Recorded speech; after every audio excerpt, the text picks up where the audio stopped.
People always ask how I balance my family life with 400 shows a year. I'm just doing what I love with the people I love. It's my magic life.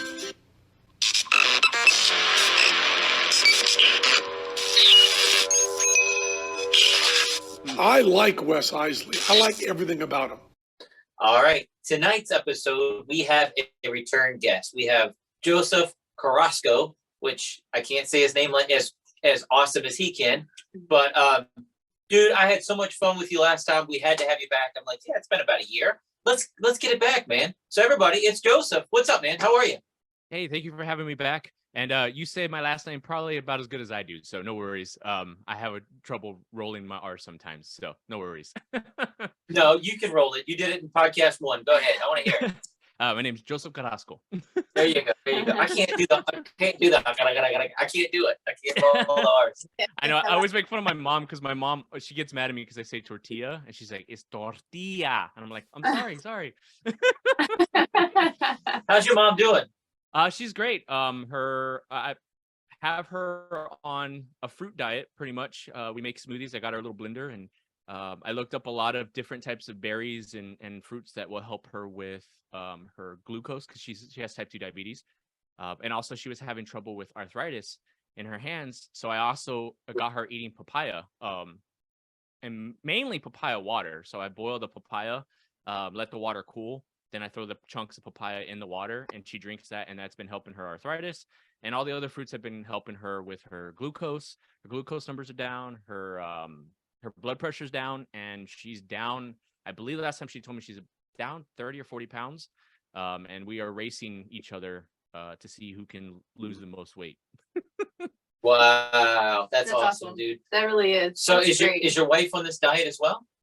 No, I'm trying to get her on it, but she works from home, and when she's done working, she kind of like tends with the kids while I'm making dinner and doing other household responsibilities. So I'm trying to get her to go on walks with me a little bit more. That was kind of the main thing that I do that helped me lose weight. My older dog, he's 14 this year, and he's going a little blind, and I'm trying to keep him as energetic as possible. So I take him on walks at night, and I try to get her. I got her a Doberman because she said that if I got her a Doberman, she'd go on walks. It remains to be seen right now. I'm taking the Doberman on walks, but she's getting there. But I'm hoping that she'll take it a little bit more seriously here and there. She does do a little bit of working out in the house. I'll help her out with that just because I did tell her I'm afraid that she's going to get blood clots because she does sit all the time.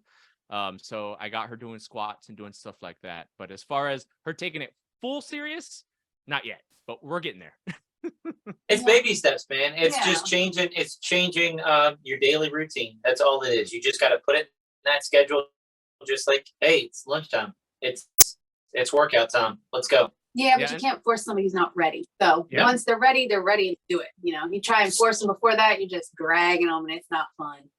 So, and that's what we had that conversation where I told her, I was like, when you're ready, it's a mental switch that goes off. And I've had that conversation before with like addiction. I've been off cigarettes for my daughter's gonna be 7 this June, and I haven't had a cigarette since my wife got pregnant with her. So it's been almost 7 years that I haven't had a cigarette. And I told her it was a lot easier to do that when mentally I was like, I'm done. I don't want to do it no more. It's kind of the same thing with working out. My blood sugar was getting kind of high. Diabetes runs in my family. I was putting on a lot of weight. At my highest, I was 260, and it just a switch went off. Like, you know what? I want to be there for my kids. I want to see my kids grow up, and I want to be the dad in their life. So I got to take it seriously. And that's my motivation. So I just she has to find what her motivation is, and then we can go from there. Yeah. Dude, how much were you smoking? I don't care if it's a cigarette a day. It's hard to quit. I was, I had started smoking when I was 12. And I got to a point where I was an electrician for a little while, and I'm afraid of heights. So I was literally going through about 2 packs a day when I was an electrician at my highest. Wow. And cutting that out. I mean, just cold turkey? Yes, sir. The day that we found out my wife was pregnant and we looked at that little pea stick and it said that she was positive, I said no more. And the hardest part is honestly, once you get over that mental hurdle, it takes about 3 or 4 days. There's cravings that will hit, and after that 4th day, you can breathe better. You wake up and you can breathe. Food tastes better. I think that's one of the reasons why I did put on weight too when I was quitting. Is I was eating everything, and then also I think it was the fact that I had like it's an oral fixation. The having something between the fingers and going to the mouth and fingers. So I ate a lot of lollipops when I was at work. I had a lot of my coworkers used to call me Razor Ramon because I would have a toothpick in my mouth and it was just something to chew on. So I used to mess with my coworkers and be like, "Hey, yo, Chico," and flick the toothpick at them. But yeah, it was. I think that oral fixation and also just doing it for so long made it hard because I did try to quit a few times, but again, mentally, I didn't really want to. And that's kind of like my battle with sodas right now is I want to quit sodas because I don't need them, but it's so hard. Sugar and caffeine is harder than cigarettes, believe it or not. Yeah, yeah. I'm a coffee guy myself, man. Well, we just went to drop off my RV today. It was an hour drive, and I brought a thing with me, and it was 3 cups of coffee just for an hour drive. So yeah, Oh, I love nice. coffee. That was more than 3 cups. Not more than 3 It's cups. 30 ounces. Is that 30 cups? Is that 3 cups? That's 8 ounces to a cup. all right. So it's more than 3 cups. Yes. And I had a cup before I filled that thing up. But I like coffee. I like coffee. So do you drink your coffee black or do you add sugar and cream? Today, accidentally, I had it black. I just made it so quick. I made the big thing, and I didn't put any sugar in it. We're trying to lose weight and exercise and be good too. Natalie's become a health coach. She's lost 70 pounds. I've lost 50 in the past year. And I put Splenda in my coffee. Can't have dairy anymore unless I take pills because I'm lactose intolerant over the past 4 years. So that messed up coffee. I mean, my coffee used to be light brown, it was very, very pale, a lot of cream and a lot of sugar. And now it's just sugar. But today I was just choking it down. I'm like, honey, every I can't do it. My friend calls it cowboy coffee. I can't do the cowboy coffee. I'm too much of a not on a daily basis. In an emergency, that's all I had. That's what I had. But no, the more you do it, the easier it becomes. I used to put a lot of sugar in my coffee when I was younger, and then as I got older, I kind of just started slowly taking the sugar out, slowly putting less and less cream in my coffee, and now I drink my coffee black. It's kind of the same thing with bourbon. I'm a new whiskey guy, and it's my new thing, I guess, that I've gotten into, and I've tried to get my mom and my wife into drinking bourbon with me, and they won't do it. And I told them once you get past the burn and you get used to it, same thing with coffee, it just becomes normal, and you start to actually taste the flavors that you hear all the people talk about. It sounds weird. It's like, oh, there's honey and there's cherry and you can actually start to taste that stuff on the back end once you get past the heat. It's kind of the same thing with the coffee. Once you get past that bitterness, you can start tasting those chocolate flavors and whatnot in your coffee. But yeah, it's an acquired taste. And I think as I get older, bitter things are just, I'm okay with it. What about bourbon in your coffee? Have you done that yet? I have not. But I have bought, Jameson has a cold brew whiskey that they came out with, and it is divine. It is coffee flavored whiskey, basically. See, I'm a Fireball guy, but I can sip on Fireball. I don't know. If I sip on it, I end up going to sleep. I get drunk and go to sleep, I guess. I don't know. But if I make a mixed drink, like I can drink that all night long, and then I'll worry about the calories like I'm doing something wrong because I can just throw those back. They're too easy. So it's like just chugging soda. So then I feel guilty because I don't want to get big again, So it's like, brr. So maybe I just need the sipping and falling asleep. But then I'm asleep at 9 p.m. and she's putting the kids to bed and everything. So yeah. Well, I got some growing up to do, I think.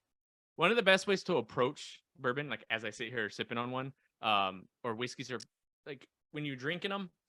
One of the best things that I've told my mom and my wife to do when we're doing tastings is you don't want to drink it fast, right? You want to sip it like it's a hot tea or a hot beverage or a hot coffee. You don't want to take a whole bunch of it in. You want just enough to coat your palate so you can taste those flavors. And then it also, like I said, as you drink it, you start getting used to that burn.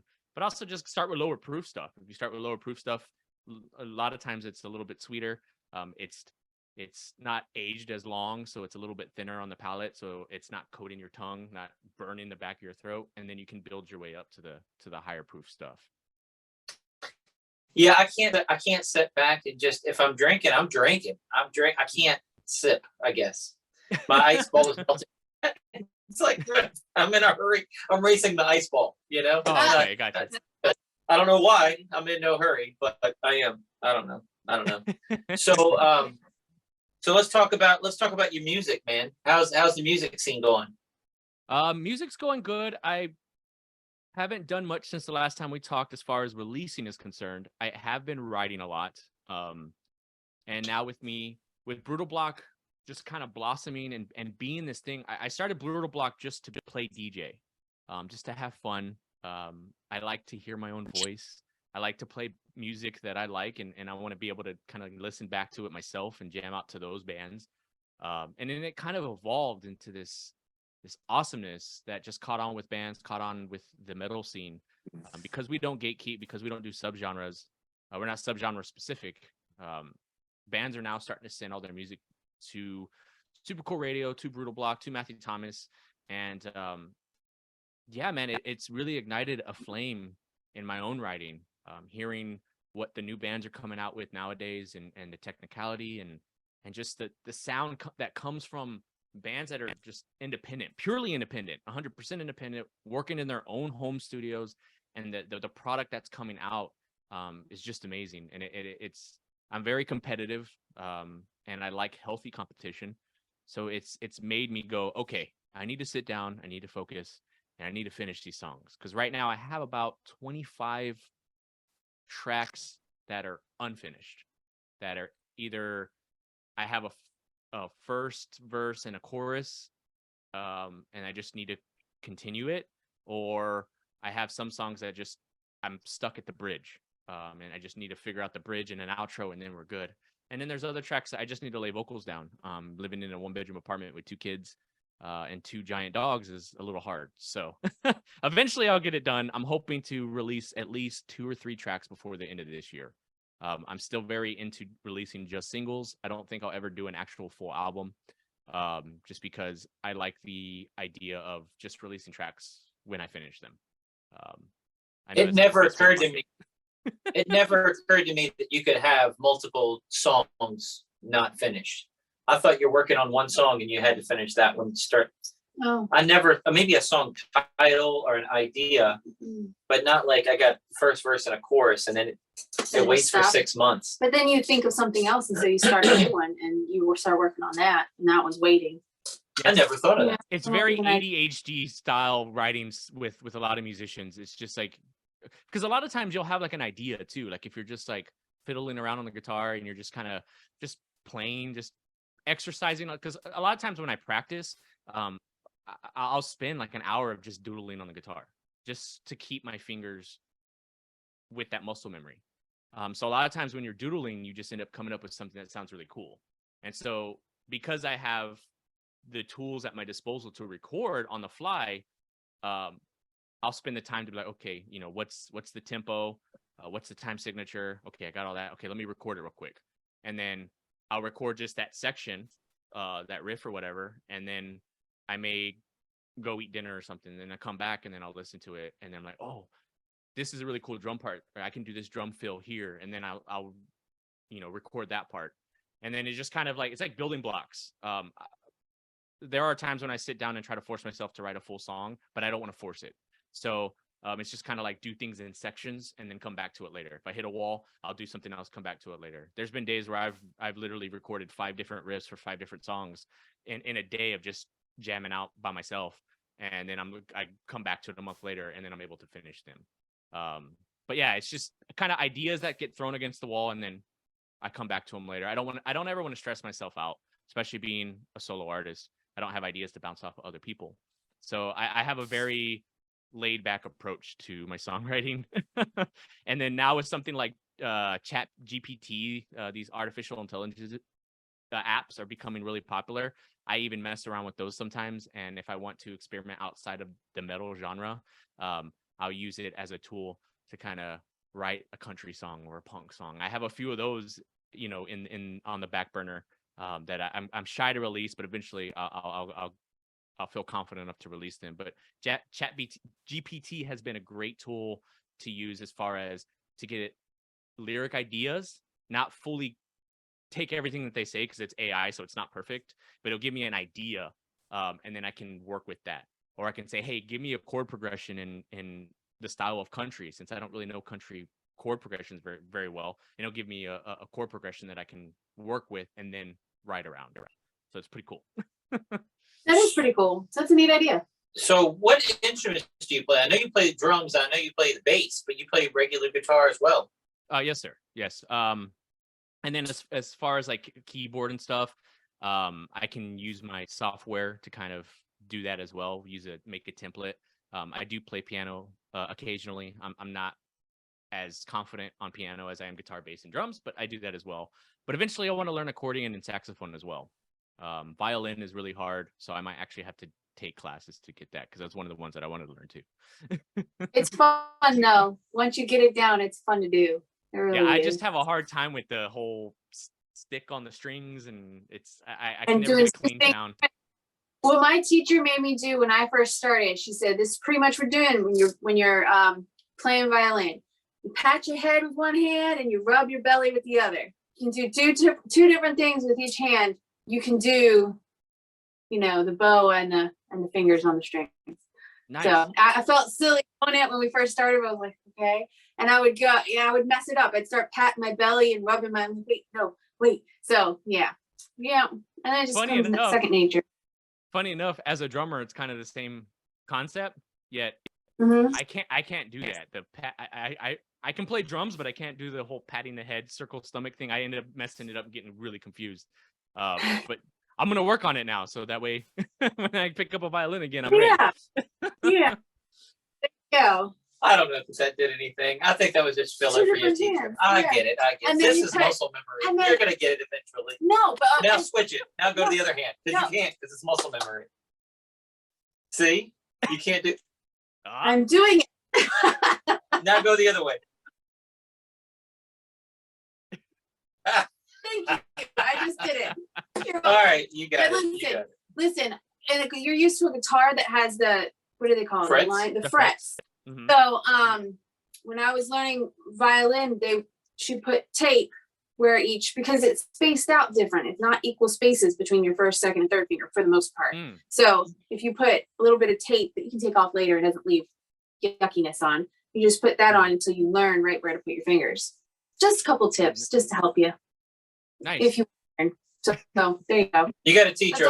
I got. She'll teach you over Zoom. Oh, I don't know that I can teach you, but I got a couple tips. She'll trade you guitar lessons for violin lessons, and I'm being serious about that one because I just bought her a guitar, and she has no idea what she's doing. Oh, and I do want to learn. I've got a DVD, and I've got some books that have chords in it, so I'm trying. But inevitably, I never have time. Like, you need to practice every day. I don't have time to practice every day because we have 2-year-old twins and an 11-year-old daughter that have to homeschool and a business to run. So by the time I pick it up, after I learned 3 chords, I'm like, all right, I got this down. The next time you pick it up, I'm like, I can't remember it. So and people do variations. You look up stuff, people do variations on the chords. Right. So this guy's D chord looks different from that guy's D. It's like, why? If it's a D chord, why is it different? Yeah. Yeah. And that could also be based on the tuning that they're using. Like a lot of the stuff that I write tends to be in like a drop C tuning instead of standard. If I do more of like the folk country style type stuff, I tend to do what they call dadgad, which is a tuning that's used a lot in kind of like Irish folk music.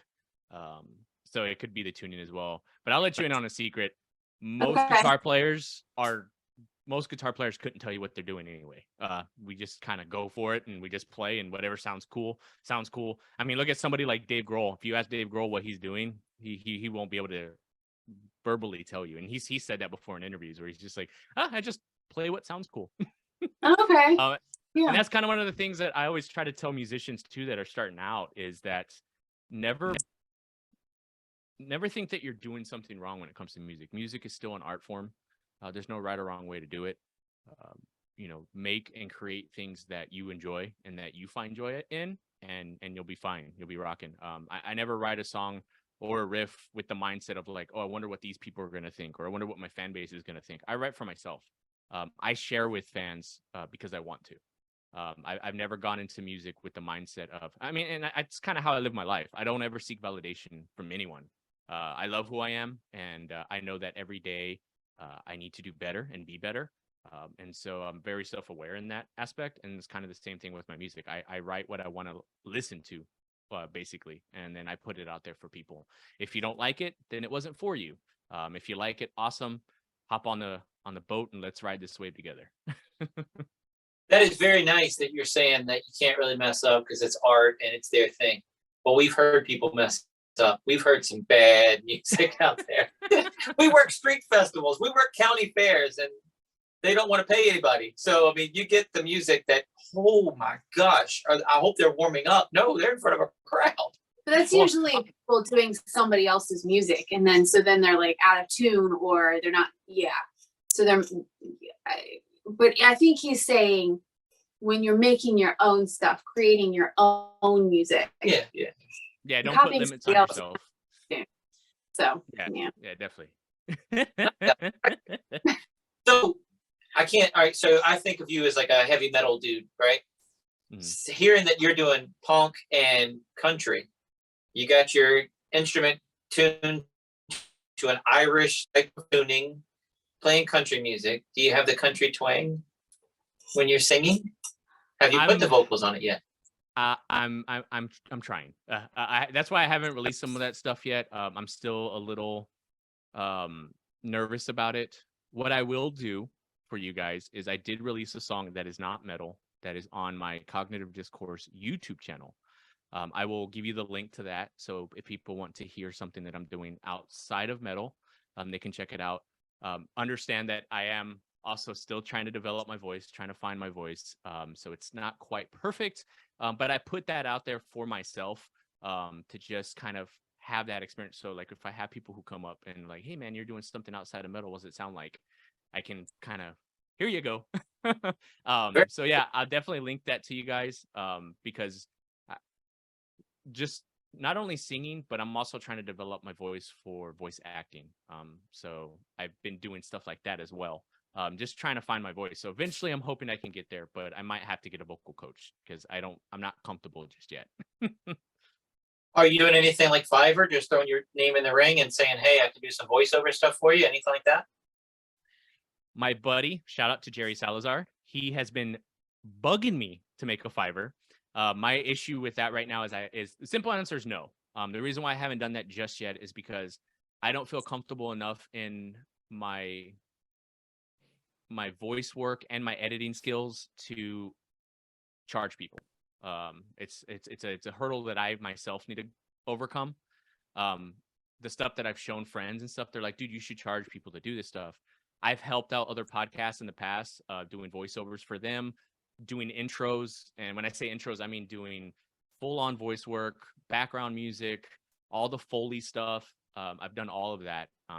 But I kind of just did it for free to kind of help build my resume. So when I do finally get to the point where I feel like I am good enough to charge people and comfortable in charging people, knowing what my price is and being firm on that, I have stuff to show to sell myself on those people. If that makes sense. No, it does. It does. Yeah. I'm just trying to think, can you bring in, I guess just starting from the gate, you'll start at a higher thing. I was saying if you're just trying to break into the market in Fiverr, just start with a $5 package. They pay for it. They're getting $5. And if your editing's not 100% perfect, it's only $5. And as you get better, you'll have all this clientele behind you, and then you can start making it more and more. But I don't know if you have time for that for $5 might not be worth it. Mm-hmm. But getting paid something to learn on the fly, I don't know. Yeah. That's what I was thinking. Yeah, but my issue with a lot of that is I like making content. I like what we're doing right now. I have so much fun doing this type of stuff. I just like creating, and it's hard for me to, I don't know, I guess it kind of sounds a little hippie-ish, but it's hard for me to charge people for stuff. I guess I don't really see my value in the work. it is a lot of work to do, but I just enjoy the process. And so it's really hard for me to kind of be like, yeah, you should pay me for doing this. I know I should. And the fact that I value the work as much as I do, I know there should be a price tag on it.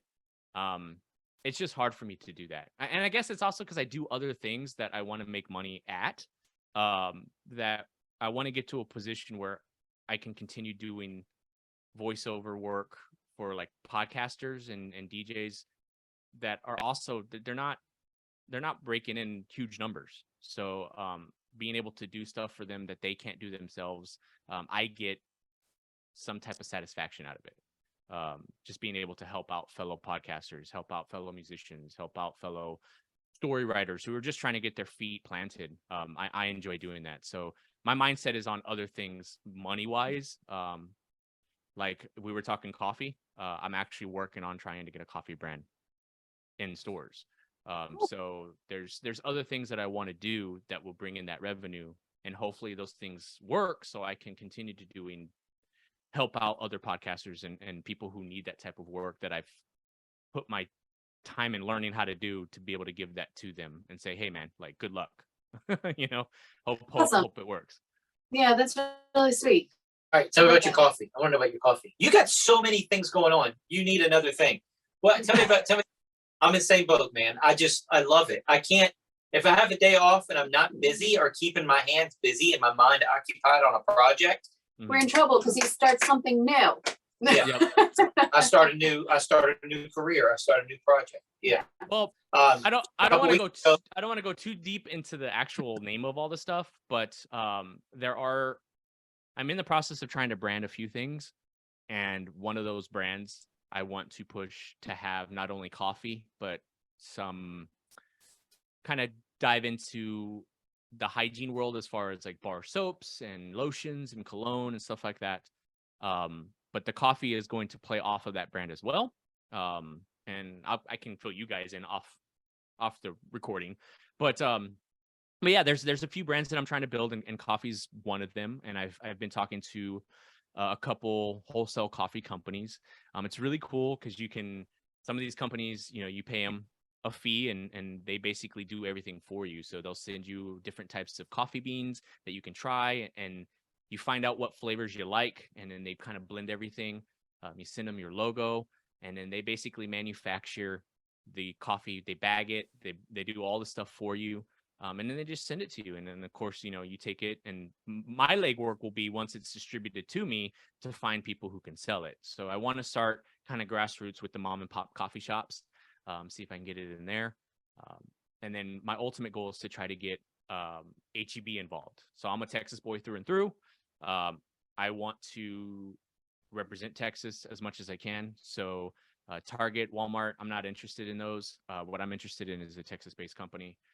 So I would love to get my coffee in HEB. And then, of course, with the brand, there's other things that are tied to it. So it would also have its own space on the internet, on a website that you can purchase it if you don't live in Texas. But the main goal is to get into HEB. It's kind of the same thing with, I'm looking for, one of the reasons why I got into bourbon is I'm looking for a distillery that I can work with eventually to push that brand as well, and eventually have a bourbon. There's a lot of red tape with that one, though. I bet. I don't know. So many people have their own tequilas and their own stuff now. I don't know. Is tequila easier for some reason? It seems like everybody has their own tequila nowadays. Well, I mean, I was speaking more of just like the legality of everything and what I might have to pay to get to be able to put my brand on a label to be able to sell that liquor. With bourbon, it's a little harder because, like, again, there's a lot of rules as far as how if you want a whiskey, there's less rules, but if you want a bourbon, like I was telling you, it has to be a 51% corn mash, 51% of corn in the mash build, has to be in charred oak barrels. The barrels are sometimes hard to come by. And so that's why you have like limited releases and all that type of stuff. And then they get really kind of weird with the demand versus what they have available. And then there's a secondary market that really drives the price. And I don't want to have a bourbon that's like that. I want to have like the everyday drinker type bourbon. Like, you've had a long day at work, you want to come home. I want my bourbon to be that bourbon that you grab off the shelf because hey, I can go and buy this stuff easily, and it's not a unicorn. There's a lot of unicorn bourbons out there that I personally, as a bourbon collector, don't even care to have in my collection. I like to drink my bourbon because I enjoy drinking it. I don't want to buy a bottle and not open it and be like, I'm not opening this because it was $150. I don't want to drink it, and it's hard to find. I can't wait to find out about this brand. Me with my marketing thing is just trying to fit everything under the umbrella. You said health products and coffee and bourbon, but soap, branding it all together. That's unique. When I tell you the name, you'll be like, okay, it makes sense. Because there's a particular market that I'm kind of gearing towards. But yeah. Do you have a website already? Not yet. I need to get on the ball and do that. That's one of the reasons why I haven't said right the actual name itself. But yeah, if I own the website, I would have totally put it out there in public. But because I'm still in the works of everything, money is also a huge issue. To get started at a base level for coffee, you need at least 5 Gs to even get started. And again, that 5,000 includes the beans that they're going to send you, all the packaging, and all that stuff. So it's very expensive to get into, but it's definitely one of my main goals. Now, it's your job to warehouse it? Yes, excuse me. The company that I've talked to, yes. I've talked to a few companies, and the one that I've talked to that I've really, excuse me, been Is it burning? Should I talk for a second? Is it burning? Yeah, I went down the wrong pipe. You're good. You're good. But the company that I've talked to, they said that I need a place to house it. So they'll manufacture it, and then I'm kind of waiting until I have a house so I can just put it in the garage, and try to temperature control it the best I can. Yeah, I have a magician friend who got into the coffee business, but his warehouse was robbed and they ruined all of his stock, and he never did coffee again. Oh, But I think it's because it cost. they ruined all of this. They punched holes in it. They scattered it on the floor. They did all this, so he threw it all away. But it's 5 Gs to get into it, so he's lost all that money, and to get it all, just to place another order, it's $5,000. Right. Just to start it over again. Right. And that's on the low end. That he probably could have paid even more depending on the choice of beans that he wanted to use. So there's like tier levels as well. So like you pay the 5,000, they're like, okay, these are the beans that we're going to offer to you to try. If you want to try some more of the more rare type stuff and you want to be able to charge more, well, you have to hit this next tier. And again, I'm still really new to it. I don't know a lot about it. I'm sure there's people out there that are way more knowledgeable in it than I am. It's still a learning process for me, but just knowing that the basic package is at $5,000, I'm like, woof, okay, let's do this. Wow. So does your wife have any ideas of what she's putting in the brand? Does she have any input? Does she have any ideas to help you out? Or is this my wife? all you? She actually is getting into, so last time we talked, I was telling you that we did perler art and that we sell bar soaps and stuff like that already. She's been getting into wanting to make candles. And so we've been looking at different oils. We've been messing around with different smells, trying to find out which candles that we want. And of course, she wants to make a candle that is underneath the brand that I'm trying to push. So we've talked about that. She's also thought about making her own makeup line, starting out with, lip balms and like the lips. I think they're called lip balms, but she's been looking into how to do that as well. So I know my wife eventually wants to walk away from corporate America like I did. So I'm trying my best to help her kind of learn the tricks of the trade, and we're just learning together. So yeah, she has an entrepreneur mindset as well. It's just, again, money and time is really kind of the major factor right now as far as us trying to get everything done. Yeah. With you doing everything and having your fingers in many pies, do you have Patreon?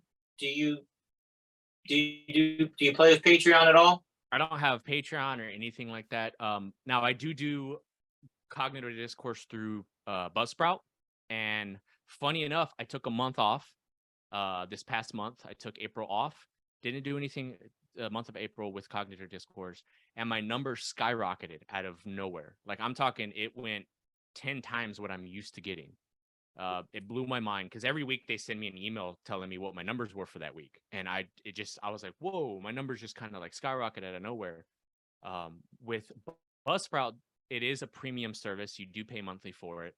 But it's starting to kind of pay off right now. They do have kind of like a Patreon-esque setup where you can pay monthly for the content to support the show, but I could also make side content for them.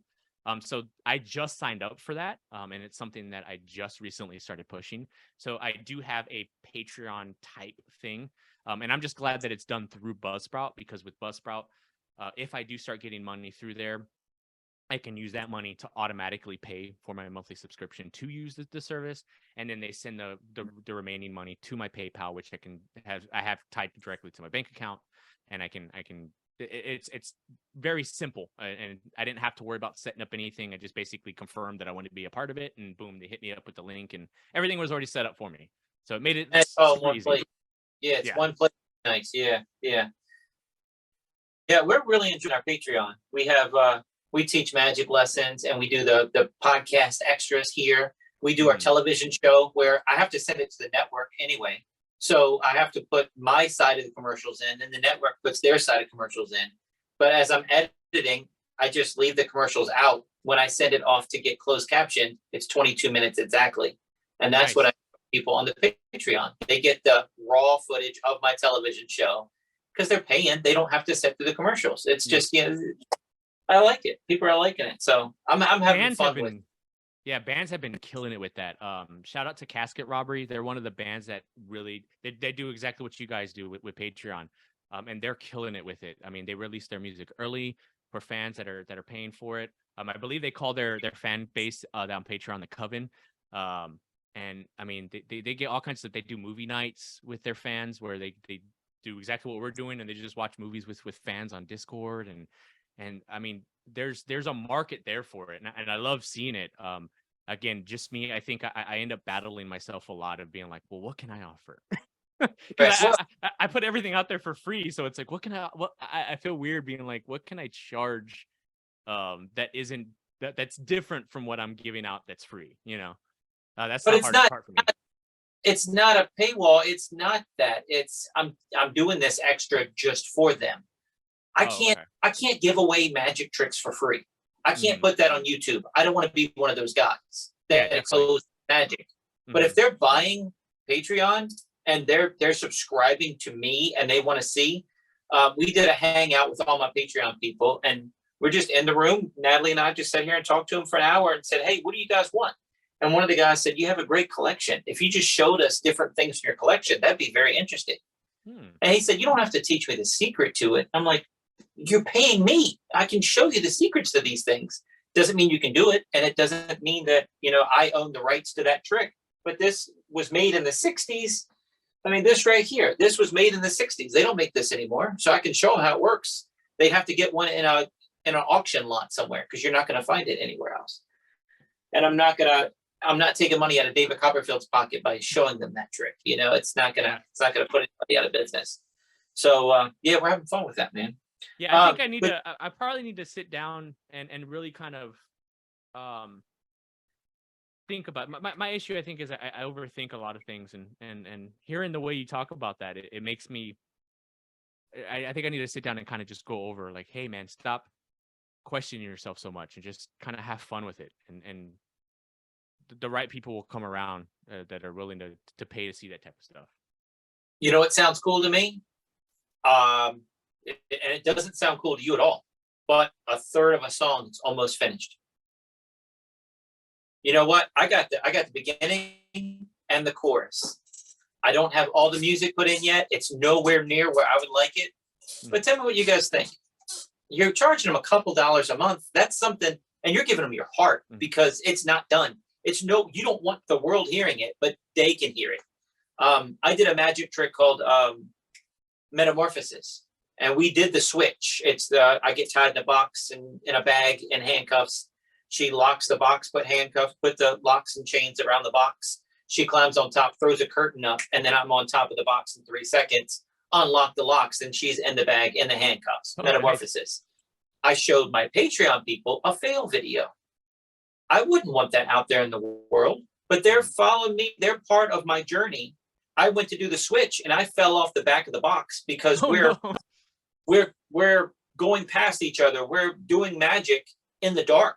And she hit me as I'm trying to catch this thing, and I fell off the back of the box, and we stepped on a little, what is it called? The little step stool. Step stool hit me in the ribs. I thought I broke my ribs, knocked the air out of me, and but we got it on video. And you know what? People Luckily, on Patreon, it was just rehearsal. it was rehearsal. And people on Patreon gets to see that. No one else gets to see that. But on Patreon people, because they're supporting me in a way that they're not just buying a ticket. They're supporting me monthly, and they're there for me every week. And thank you guys, and that's what you're giving them. Think of it that way, not just a paywall. Thanks for sharing that, because that definitely that allows me to kind of look at it completely differently. I was looking at Patreon as a, man, this is another thing that I have to put a lot of thought into, but yeah, that's a cool way to look at it. I think just sitting down with fans and being able to just be like, hey man, y'all want to see my writing process? Like, I think that would be an interesting thing to do. And I could, and if you go on YouTube and Google, Patreon for musicians, I mean, you'll have a whole bunch of different, this is what I offer. This is what I offer. Well, you can pick and choose from that. I haven't done that with magic, but I kind of know what my people want. And I've sat down with my people and asked them what they wanted. But I do bloopers. I do first look. So we do our television show where we're filming, but it won't go to my vlog for another 6 months, and it won't go to TV for another 2 years. So wow. They get it. They get the raw footage. Like I'll take chunks of the first look, and they get raw footage now where they won't go to TV for 2 years. It might not go to TV. So just different things like, yeah. You ought to sign up. It's really cool. My Patreon. Yeah, definitely. Patreon.com. No, so let's get back to you, man. So your television, your t-shirt company, are you still doing the t-shirts? I am. The sad part is that a lot of the pod companies are kind of falling at the wayside. They're not as good as they were.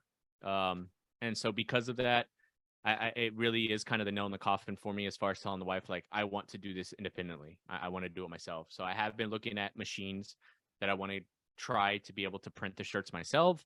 I'm still making tons of designs. I always have the design saved on my computer for when I'm ready. But yeah, it's kind of, again, one of those things where we're just waiting until we get a house. We're hoping to get a house soon. Although with the prices of houses right now, it's kind of crazy. But once we have a house and I have a little more space, our goal is to put our money towards getting that printer so I can start printing t-shirts, start selling them online on my own. And then that way I can actually get more profit. Because of right now, even with inflation, my t-shirts, I wanted to keep them at the price point that they were a year ago. So you can still buy my shirts at $19.99. I see a lot of people selling their shirts for $35, and I could do that, but again, I rather just keep it at $19.99. I take a hit in the profit margin. The company itself that's printing them isn't, but again, I look at it like it's a temporary thing. Once I'm able to print them myself, I definitely look at the price again based on materials and adjust it as such. I'm not looking to get rich off this stuff, but if I can make a decent living off of it, I want to try to keep my prices super competitive. And if I'm undercutting other people, then I really don't care because I'm making the designs myself. So again, I want to be able to sell stuff at a reasonable price for people, and them enjoy the product. I can't wait to see this new house. I want to see pictures. You're going to have a t-shirt factory, a candle factory, a coffee wall, a bourbon wall, soap making.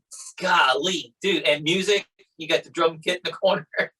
Yeah, wow. I told the wife if I have to keep a good portion of it in the garage and then in my office, as long as she gives me the garage and a room to turn into my office, I'll be happy. And she's, the great thing is my wife has backed me 100%. I've had a lot of self-doubt in myself recently. But I see the ball rolling. My wife sees the numbers growing, and we both understand that it's not going to happen overnight. And the fact that we're here in year 2 of doing this stuff, and my wife hasn't gotten on me yet has been a blessing. I've even had that serious talk with her, said, hey, do you want me to go back to work, even if it's part-time? And she said, no, you're as long as you're staying active with what it is that you're doing, I don't care. Because my wife makes really good money. So the little bit of money that I bring to the table is laughable compared to what she does. And again, we've had that conversation. She's like, look, you've worked at 18, I dropped out of high school. I signed myself out and I went to work right away.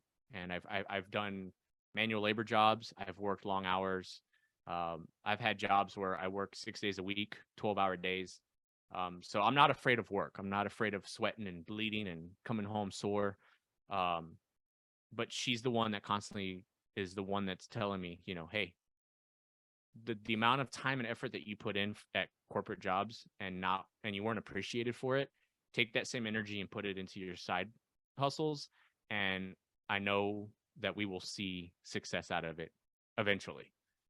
So huge shout out to her. I love her for that. And none of this would be possible if it wasn't for her allowing me to do it, even though there are days when I feel like I'm a bum.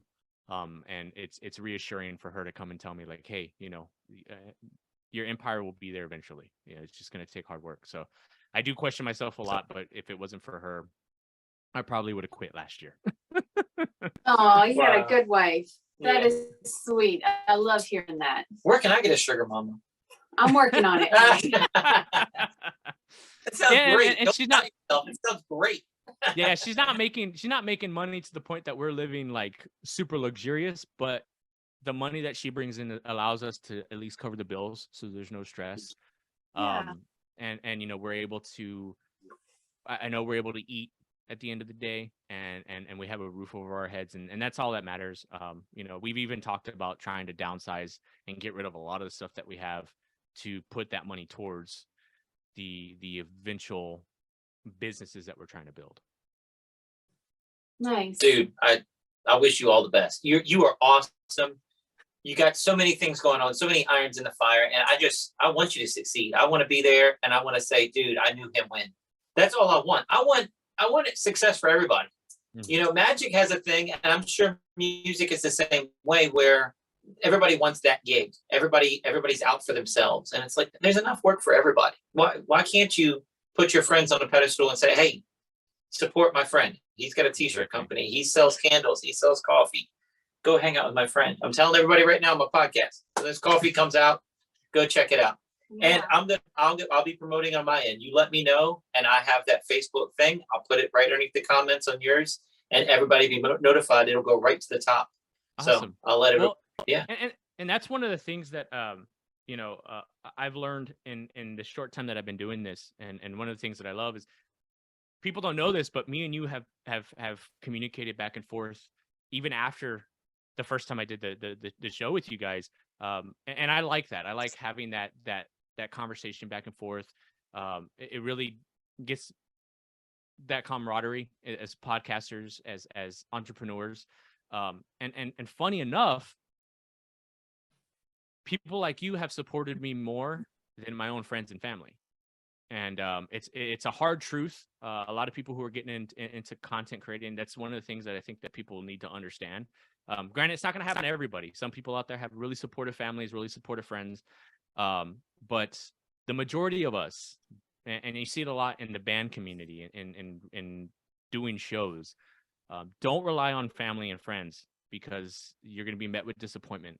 There's always going to be that group that are expecting you to fail. They want to be that person and see, I told you, so you fall. I knew you weren't going to do it. I knew it. But those are also the same people that are going to come around when you're successful.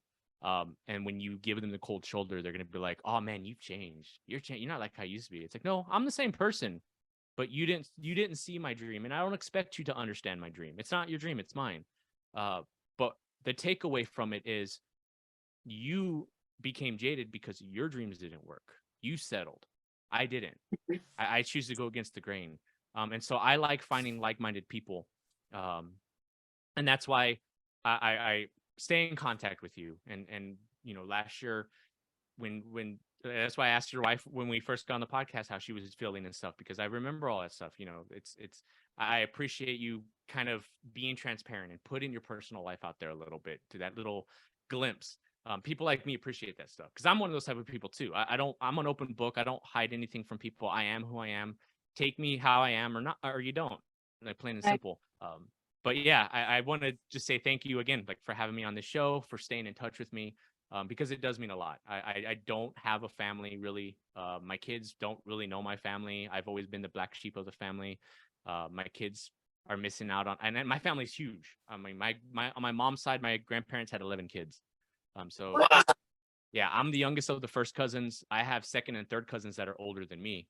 So to be able to meet people who are like-minded, who support me, and I can in return show that same support, it means a lot. So yeah. Sorry, Well, I went on a little tangent there. No, dude, you're good. marketing, promotion, anything you want to talk about, I tell it with my other friends. Call me, brainstorm with me. I have fun doing it and I learn stuff. Anytime you do a brainstorming session with people, you learn stuff. So yeah, man, anytime you want to talk, I'm here. Awesome. And That's good to know. I'm your buddy, and you call me, I'll take care of you. We'll talk. I'll tell Natalie, hey, you're on hold.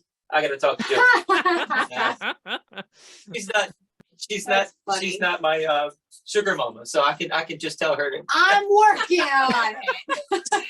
It's But, cool. When we're talking, I'll tell the wife, hey, go give her the tricks of the trade. I'm building my own health business here. I'm working on it. It's gotta build. You know, gotta. You had an eye injury recently. What was that about? Oh, so I have what's called HSV of the eye. So it's basically a form of herpes, but it's not like the STD that most people are known of. There's different forms of herpes. So you can get it if you've had chickenpox in your lifetime. You're susceptible to shingles. And I had shingles a few years ago, and it was caused, the doctor thinks it was caused by stress. So I ended up getting shingles on my belly. And it wasn't as painful as a lot of people told me. That, oh man, that must have been awful. I think I caught it early enough. It was just really itchy, and they gave me pills. Well, the medication that they give you is the same type of medication they give people that have herpes. It's just a very strong antibiotic. So it's not curable. The problem is that the shingles that I had, that infection ended up traveling and getting into my eyes. So I have glaucoma runs in my family. I ended up getting poked in my eye when my daughter was around 2 or 3 years old. And I think I already had it in my eyes at that point, but because she poked my eye wasn't able to heal properly, and it made the HSV worse. So I end up having, it gets inflamed every now and then. It becomes light sensitive. It basically feels like I have eyelash or something in my eye. So I'm constantly rubbing it. It gets watery. When it turns red, that's when it gets really bad because I can't leave my room. If I go to the bathroom and turn the light on, it basically feels like somebody's taken their hands with claws and just grabbed the inside of my face and is just pulling on it. Is it one eye or both? I think it's in both. Because my left eye does bother me, but it's nowhere near as intense as the right, where I actually got poked by my daughter. But I will say that I have been, because I've been taking my health a little bit more seriously. There's a shot that I take every day that it incorporates honey, local honey,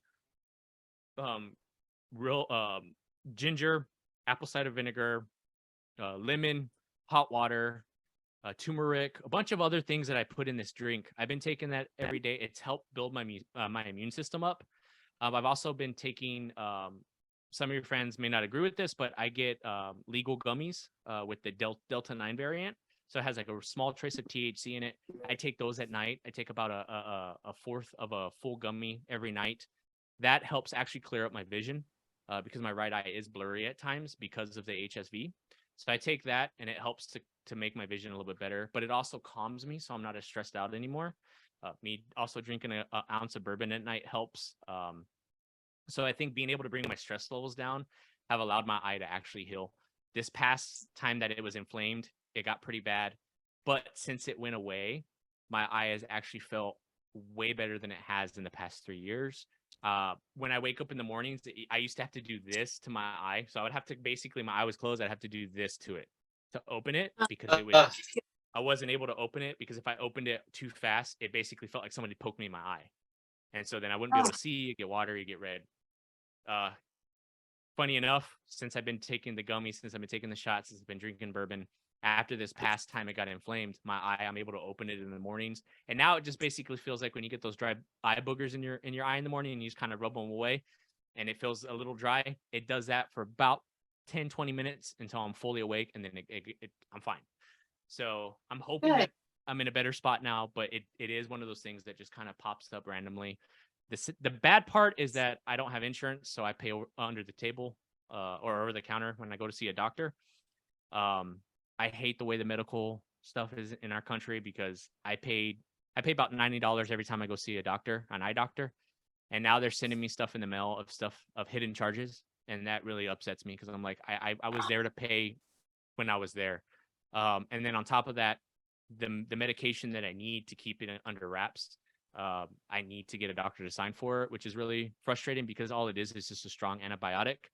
And in order for a doctor to sign the prescription, I have to go see him. So the prescription itself is only like $4 for the pills, but I have to pay $90 to go talk to a doctor about something that I already know. So that is frustrating. I do have some drops that I use, the name brand drops for $500. I ended up getting the generic for $114. I've had that bottle for 2 years, and I only use it when my eye gets inflamed. The wife tells me to throw it away, and I told her no. It was $114 bottle of eye drops that's only this big. So I'm gonna use it till it's gone. Golly, my eyes are like, I need to take my contacts out now. So hey, we got like hypochondriac. Yeah, we got my hands are sweaty, my eyes are itchy. So we got 4 minutes left, dude, and I got to go through all this stuff. Are you still doing Badass Dudes at all? Basic Ass Dudes? Yes, I am. Basic Ass Dudes. Yeah, it's been on hiatus for the past year because of one of the co-hosts. But I am trying to bring it back. I do have a couple people lined up that want to do a few episodes. In that show, we do talk about pop culture stuff. So we are going to bring that back soon. I do have Matthew Thomas from Super Cool Radio, who is a wrestling fan. I come from the Attitude Era, and he wants to talk wrestling. So we will be doing some wrestling stuff coming out soon. And that's Basic Ass Dudes podcast, or is that on YouTube? It's a YouTube show, so it's Basic Ass Dudes, but we do stream the audio only version on Anchor. Funny enough, YouTube took down my one of my wrestling videos that we did, but it's still on Anchor. So if you want to hear the audio version of that with me and Matthew Thomas, it is on Anchor. And the Cognitive Discourse is the podcast. Is that on YouTube as well? Yes. Now that is backlogged. I a lot of the newer episodes I still need to put on there. But if you are interested in seeing some of the other stuff that I do outside of podcasting, I do share a lot of that stuff on the YouTube channel. So my voiceover work, any solo music that's outside of my metal stuff, always goes straight to the Cognitive Discourse the YouTube page. And the Brutal Block is on YouTube as well. Brutal Block is on Super Cool Radio. So it is a side show. It's a third-party show on Super Cool Radio. I do all the recording, and I basically send it to him, and he releases a new episode every Tuesday at noon for bands. So any bands out there interested in wanting to get on there, we do have a Facebook group page that I made. So just look up Brutal Block, hosted by DJ JC on Facebook, and you can share your band on there, and we will get you on the show. Dude, you get so much stuff. We have that Facebook group. I'm going to put all these links in the comments. You got so much stuff. I want to see some t-shirt designs. Throw some t-shirt designs at me, or I'll get them off your website, and I'm going to put those up there too. So I want to see them. You got so much stuff going on, man. And we didn't even I wanted to talk about comic book stuff. I wanted to really dive deep into that, talk about your music more, but it just flies by whenever I hang out with you. So thank you for being here, man. It was awesome. I had fun, except for the eye thing. My eyes I did start it. It is my fault. But you're awesome. Thank you so much for being on here, man. I appreciate it. Thanks for having me, man. And like I said, if we go for a round 3, I'm always down, and we can talk about the nerdy. I'm always down for that as well. So just let me know. Dude, I do magic for a living. I could slide into nerdy every once in a while. Awesome. All right. Only one more thing left for us. See you next week. Check us out online at wesisley.com and patreon.com/Wes_Iseli for behind-the-scenes videos, blooper videos, never-before-seen footage, discounts on merchandise, magic trick tutorials, and more. That's Wes Iseli, spelled WESISELI.